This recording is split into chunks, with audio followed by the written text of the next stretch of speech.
أعوذ بالله من الشيطان الرجيم.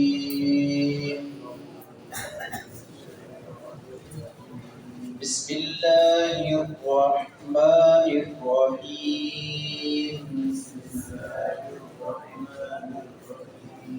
قل يا عبادي الذين آمنوا اتقوا ربكم للذين أحسنوا في هذه الدنيا حسنة وأرض الله واسعة إنما يوفى الصابرون أجرهم بغير حساب. قل إني أمرت أن أعبد الله مخلصا له الدين وأمرت لأن أكون أول المسلمين. سورۃ الزمر کی یہ ہم نے 2-3 آیات کی تلاوت کی ہے. ابتدا سے ہی اللہ رب العزت نے سورت میں عقیدہ توحید کی رسوخ اور مختگی پر زور دیا ہے کہ خالص اللہ رب العزت کی عبادت کرو اور اس کے علاوہ کسی اور کی پوجا پاٹ نہ کرو. یہاں اللہ رب العزت نے آگے نیک اعمال کا اور اچھائی کا حکم دیا ہے کہ یہ نہیں کہ بس ہم توحید پرست ہیں اور ہم قبروں کی حجروں و شجر کی پوجا پاٹ نہیں کرتے یا غیروں کے آگے نہیں جھکتے تو ہم عمل سے دور ہو جائیں.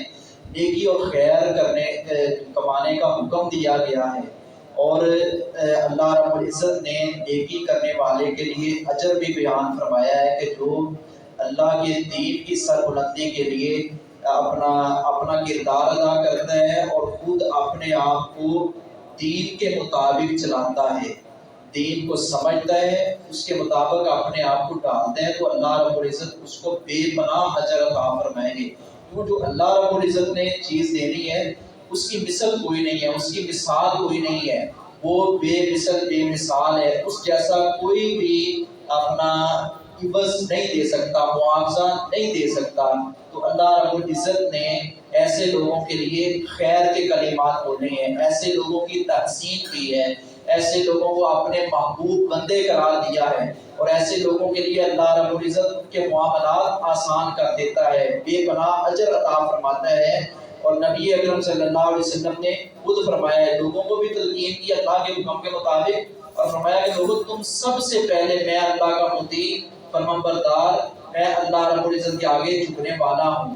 آپ نے اپنے آپ کو پیش کیا ہے، اسی لیے تو اللہ رب العزت نے فرمایا لقد کان لکم فی رسول اللہ اسوۃ حسنہ، پیارے نبی کی زندگی بہترین نمونہ ہے. قل آپ کہہ دیجئے یا عبادی، اے میرے بندو، عبد کی جمع ہے عباد، یا اے عبادی میرے بندو.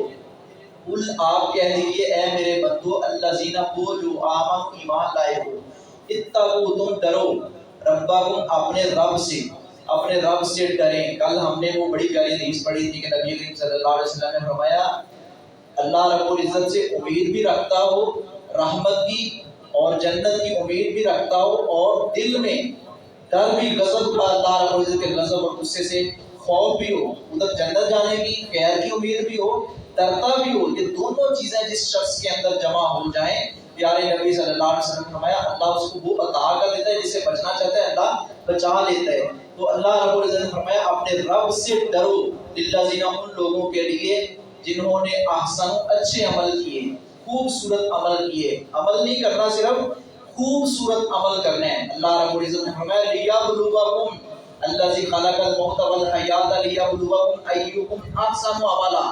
اللہ نے یہ موت و حیات کو، یہ زندگی اور موت کو پیدا کیا ہے تاکہ وہ آزمائے تم میں سے کون اچھے عمل کرتے ہیں. اچھا عمل وہی ہوتا ہے نا جو سنت کے مطابق ہو. جو سنت سے ہٹ کر وہ غیروں کے طریقے، یا کہ میرا فلاں میرے باپ نے ایسا کیا، میرے دادا نے کیا، ہم نے فلاں کے بیعت ہوئے ہیں، تو یہ اچھا عمل نہیں ہے۔ اچھا عمل وہ ہے جو سنت کے مطابق ہو، پیارے نبی صلی اللہ علیہ وسلم کے طریقے کے مطابق ہو، اس کے اندر خوبصورتی ہو، پھر خوشبو و خوشبو ہو، اللہ کی رضا مقصود ہو، اس کے تقاضے پورے کیے جائیں، اچھا عمل ہوتا ہے۔ آسان کو جنہوں نے اچھے عمل کیے فی حاضر دنیا، اس دنیا میں آسانہ بھلائی ہے، اللہ رب العزت نے فرمایا ان کے لیے بھلائی ہے۔ اب بھلائی جو ہے آخرت میں ملنی ہے، دنیا میں بھی بھلائی ہے، صرف آخرت میں نہیں دنیا میں بھی۔ اور پیارے نبی صلی اللہ علیہ وسلم دنیا آخرت دونوں کی بھلائی کی دعا کیا کرتے تھے۔ قرآن کی مشہور دعا اور آیت ہے ربنا آتنا فی الدنیا حسنۃ وفی الآخرۃ حسنۃ وقنا عذاب النار، اللہ مجھے دنیا اور آخرت کی بھلائیاں عطا فرما اور مجھے عذاب سے بچا لے۔ اللہ اس کو بھلائی عطا فرماتا ہے۔ وَأَرْضُ اللَّهِ واسعہ، اور اللہ کی زمین کشادہ ہے، اللہ کی زمین وسیع ہے۔ یہاں یہ جملہ کیوں لایا گیا؟ اس نے مفسرین نے وضاحت کی اللہ کی زمین وسیع ہے، یعنی تمہارے دین میں لوگ رکاوٹ ہیں، تم ان کے ساتھ کمپرومائز نہ کرو کہ چلو کوئی بات نہیں ان کی مان لیتے ہیں، تھوڑا بہت ایسا ہے، راضی رہے رحمان بھی راضی رہے اسلام بھی، ایسا نہیں درنگی چھوڑ دے یا رنگ ہو جا، سراسر قوم ہو جا یا سنگ ہو جا، نہیں، خالص اللہ کے دین کی پیروی کرنی ہے اور اس کے ساتھ کسی کو شریک نہیں ٹھہرانا، نیت کے اندر فتور نہ ہو۔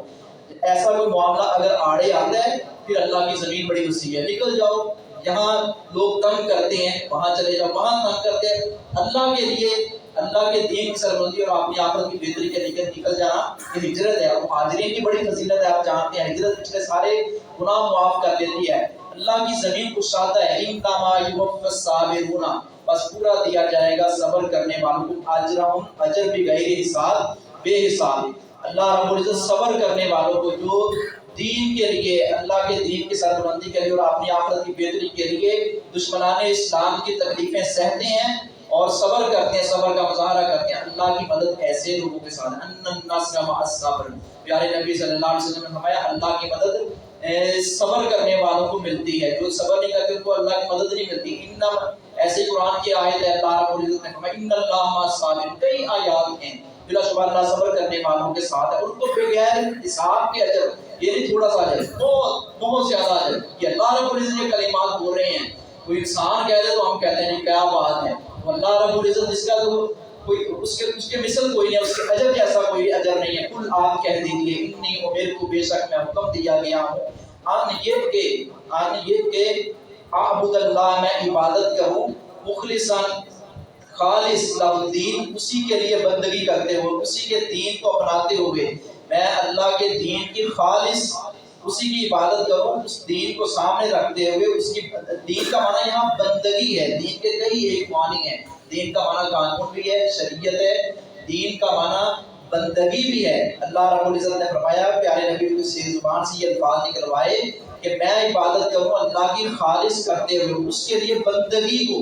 اس کے لیے بندگی کو، امر تو، اور میں حکم دیا گیا ہوں ان یہ کہ اکونا، میں ہو جاؤں، پیارے نبی فرما رہے ہیں مجھے حکم دیا گیا کہ میں ہو جاؤں اول المسلمین، پہلا مسلمان۔ پیارے نبی صلی اللہ علیہ وسلم بھی اللہ کے احکامات کے پابند تھے، اور پیارے نبی جب پابند ہیں تو ہم تو بڑے سیاکار ہیں، ہمیں بھی اولا پابند ہونا چاہیے۔ دعا کریں یا ربی لک الحمد کما ینبغی لجلال وجهک وعظیم سلطانک، اللهم صل علی محمد النبی الامی وإلہکم الہ واحد لا الہ الا هو الرحمن الرحیم۔ اے اللہ ہم سب کے معاملات درست فرما، اے اللہ ہم سب کے دلوں کی اصلاح فرما، ہم سب کو معاف فرما، اللہ اس مسجد کو رہتی دنیا تک آباد فرما۔ اے اللہ جو جا چکے ہیں اس دنیا سے، اس مسجد کے معاورین، نمازی، منتظمین، بانیان، تمام کی مغفرت فرما۔ اے اللہ جو اس گھر کے ساتھ تعاون کرتے ہیں ان کے گھروں میں خیر و برکت نازل فرما۔ اے اللہ آفت زدہ سیلاب کی زد میں آئے ہوئے لوگ، اللہ ان کی امداد فرما۔ اے اللہ ان کا درد یقیناً ہر ایک کے دل میں موجود ہے، اللہ ان کے لیے آسانیاں پیدا فرما۔ اے اللہ ہمیں ایسی آفتوں سے، اللہ مشکلات سے محفوظ فرما۔ اے اللہ ایسی غربت سے ایسے فقر و فاقہ سے محفوظ فرما جو نہ شکر اور کفر کی طرف لے جائے. اے اللہ ہمارے دلوں کی جائز حاجات کو پورا فرما. اللہم ارحم علی احوالنا ولا تنظر الى سوء اعمالنا. اللہم اکفنا بحلالک عن حرامک واغننا بفضلک عمن سواک. یا حی یا قیوم برحمتک استغیث. اللہم انا نسألک الہدی والتقی والعفاف والغنی. وصلی اللہ علیہ